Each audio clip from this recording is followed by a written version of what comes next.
की तरफ भी ध्यान रखें। माँ के पास से नजर हटेगी तो दुर्घटना घट जाएगी, इस बात को भी ध्यान रखें। एक बार क्या हुआ कि एक सेठ जी थे, वो सेठ जी है ना भगवान की कथा में चले गए, और भगवान की कथा में गए तो ऐसा सत्संग चल रहा था, महात्मा बैठे हुए थे। अब उन सेठ जी को नींद आ रही, सेठ जी को नींद आ रही, थोड़ी देर तक के ऐसे नीचे करके और आंख बंद कर ले। वो महात्मा ने पूछा, बोले सेठ जी सो रहे हो? बोले नहीं। फिर थोड़ी देर हुई, फिर पूछा कि सेठ जी सो रहे हो? फिर सेठ जी ने बोल दिया नहीं। तीसरी बार बातचीत होते होते आपस में सत्संग चर्चा करते करते क्या हुआ कि महात्मा ने इस बार प्रश्न बदल दिया। उनसे पूछा, बोले सेठ जी जाग रहे हो? तो बोले नहीं। इस बार सही बोल दिया। तो कई बार ऐसा होता है कि हम संसार में तरह तरह के भावों से ग्रसित होकर के यहाँ पर आए। आने के बाद क्या हुआ कि हमारी जो इंद्रियां है ना, इनमें शक्ति है, लेकिन हम वो शक्ति को बिखेर देते हैं। कैसे बिखेर देते हैं? कान तो भगवती का चिंतन करते हुए कथा सुन रहे हैं, क्योंकि इतने बड़े बड़े माइक लगा दिए हैं, और ये आप नहीं भी चाहोगे तो कुछ ना कुछ तो कान में जाएगा ही जाएगा। अब मन कहीं और भी चला जाए वो दिखता नहीं है, लेकिन आंखें यहां वहां चली जाती है। तो हमको ये भाव करना है कि यदि हमारी आंखें इधर उधर चली जाती है तो अपनी नासाग्र दृष्टि रखें। अगर कोई कथा को हमको सुनना है या कोई ऐसे सत्संग प्रवचन को सुनना है, तो इसका नियम तो यह है कि जब आप सत्संग सुन रहे हो तो आपकी दृष्टि नासाग्र हो, आपकी जीभ तालू से टिकी हुई हो, जीभ तालू से टिकी हुई हो, और आप वो जो यहाँ पर ब्रह्मरंध्र होता है उससे आने वाले अमृत को सीधे नाभि तक उतारे। यदि आप एक बूंद भी अमृत को अपने नाभि तक ला पाए, एक बूंद अमृत भी, तो आपको उसी समय डकार आ जाएगी और आपको लगेगा कि आपका पेट भरा गया। कहते हैं ना, रावण के नाभि कुंड में अमृत रहता था। ये खेचरी मुद्रा होती है, एक योगिक क्रिया होती है। इस क्रिया को करने के लिए आजकल के आदमी तो नहीं कर सकते, पुरुष नहीं कर सकते। क्यों? क्योंकि वो तरह तरह की चीजें खाते हैं, वो बीड़ी सिगरेट पीते हैं, तो उनके सुषुम्ना जो रहती है वो बंद हो जाती है। वो तंबाकू और पाउच चबाते हैं तो उससे सुषुम्ना बंद हो जाती है। लेकिन माताओं के पास तो ये हुनर है ना, तो माताओं को चाहिए कि इस बात का ध्यान रखें कि हो सकता है 5 मिनट 10 मिनट कथा में बैठने का तरीका, कथा में सत्संग सुनने का तरीका हमारा हो सकता है, लेकिन हम पूरी कथा में एक बार तो वो प्रक्रिया कर लें। अगर हमने अपनी तालू को पलटा करके, जीभ को ऐसी घुमा करके ऊपर जो कौवा होता है उसके पास लगाई, और हमने नासाग्र दृष्टि रख करके अगर कथा 10-15 मिनट भी सुनी, तो उस समय पर जो भी हमारे मस्तिष्क में जाएगा वो अपने ही आप गुन जाएगा। गुनना किसको कहते हैं? जैसे बचपने में आपने देखा होगा, तीतर के दो आगे तीतर, तीतर के दो पीछे तीतर, बताओ कितने तीतर, वो पहेली बुनते हैं ना। वैसे ये ग्रंथों में सारी बात अलंकारिक रूप से कही गई है। अलंकार समझते हैं? माताएं गहने पहनती है ना, तो वो गहना अगर चूड़ी है या कंगन है तो उसको कंगन कहती है कि सोना कहती है? केवल ये कहती है ना कंगन है, सोने के कंगन है, लेकिन कहेंगी कंगन। अगर मंगलसूत्र है तो उसको क्या कहेंगी? मंगलसूत्र है। अगर पांव की पायल है तो उसको पायल कहेंगी, चांदी का नहीं बोलेंगी। तो ये सारी बातें समझने की होती है। वैसे ही ग्रंथों में जो बात कही गई है ये अलंकारिक रूप से कही गई है। ये 3 प्रकार से कथा चला करती है। एक कथा तो वो चलती है कि जो कहानी कही गई उसको सुन ली ताकि याद बनी रहे, है ना। दूसरी कथा ऐसी चलती है कि इस कथा का सार क्या है, और तीसरी आध्यात्मिक चलती है। आध्यात्मिक कथा का मतलब यह होता है कि जो आध्यात्म की स्थिति में उच्चतम अवस्था में है वो इसको आत्मा और परमात्मा के लेवल पे समझते हैं।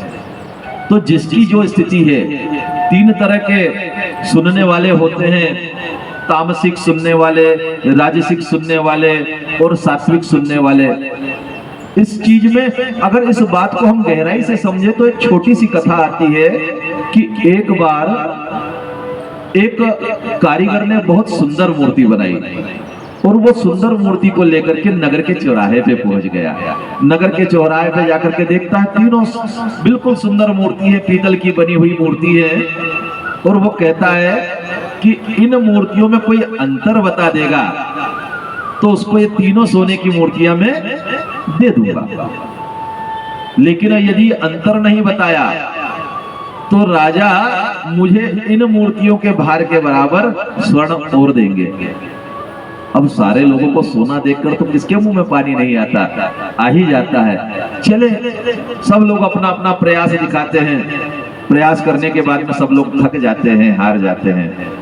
राजा के मन में भी ये भाव आता है कि भाई इतना सोना अगर लोगों को मिल जाता तो ठीक रहता, नहीं तो इतना मुझे देना पड़ेगा, और मेरे नगर में इस मूर्ति का कोई पार्क ही नहीं है क्या। अब राजा भी चारों तरफ सूचना पहुंचाते हैं। एक महात्मा उधर से भ्रमण करते करते चले आते हैं, और महात्मा भ्रमण करते हुए आते हैं तो आकर के देखते हैं कि ऐसी क्या विशेषता है।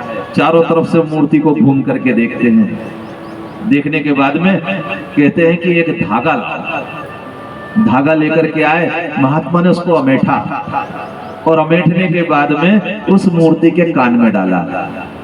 जैसे ही कान में डाला तो क्या देखते हैं कि कान से डाला तो एक मूर्ति के कान में जब डाला तो उसके मुंह में से निकल आया बाहर धागा।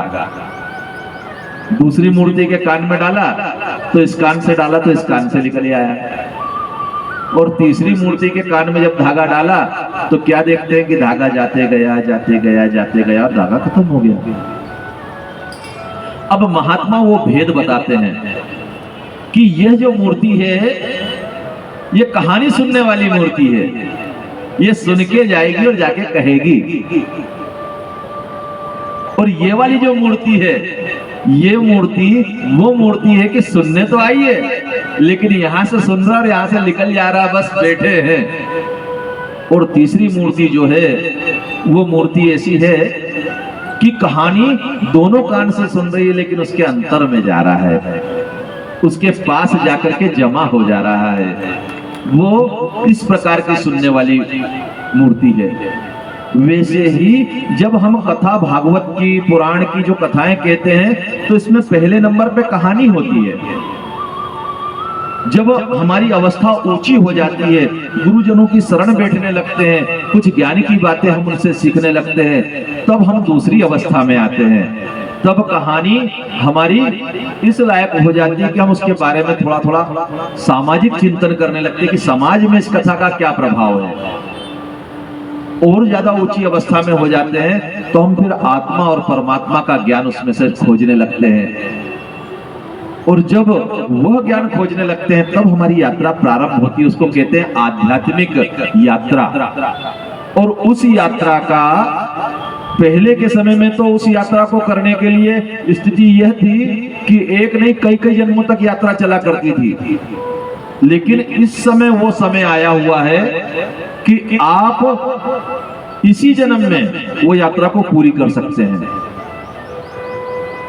अब आप कहेंगे क्या ऐसा हो सकता है?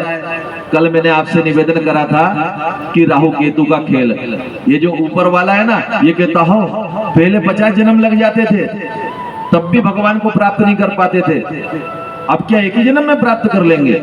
लेकिन जरा एक बात बताओ, पहले अमेरिका से कोई चिट्ठी आने में कितना समय लगता था? बोलो तो सही भैया। अगर अमेरिका से पानी के जहाज से चप्पू चलाते हुए चिट्ठी 3-4 महीने में आती थी ना, अभी कितनी देर लगेगी मैसेज आने में? 2 मिनट भी नहीं लगेंगे। तो समय का परिवर्तन हुआ ना, ये समय की ही गति बदली है। अभी इस समय वो ऊर्जा आई हुई है कि आप जो 10-10, 15-15 जन्म लेकर के भी भगवान के भजन को प्राप्त करते हुए आध्यात्मिकता की उस अवस्था में नहीं पहुंच पा रहे थे, इस समय आप केवल और केवल कुछ दिनों में वो यात्रा पूरी कर लेंगे। लेकिन वो पता तो होना चाहिए टेक्नोलॉजी। अगर कोई जंगल में बैठा हुआ आदमी है, उसको मोबाइल के बारे में पता ही नहीं है, तो वो क्या जानेगा। अभी भी अब अगर हम वही विधि में चल रहे हैं तो हम कुछ नहीं कर पाएंगे। लेकिन अगर हम विधि जान ले तो हम उस गति में शामिल हो जाएंगे। क्यों? क्योंकि इस संसार में समय के अलग अलग आयाम हैं। ये बात शायद समझ ना आए, लेकिन इस बात को समझने के लिए मैं एक उदाहरण देता हूं कि जब आपके घर में दिवाली की पूजा रहती है, उस रोज आप सवेरे 5 बजे से उठकर काम करते हैं, लेकिन फिर भी माता की पूजा के लिए लेट हो जाते हैं ना। हाँ जी कि ना जी?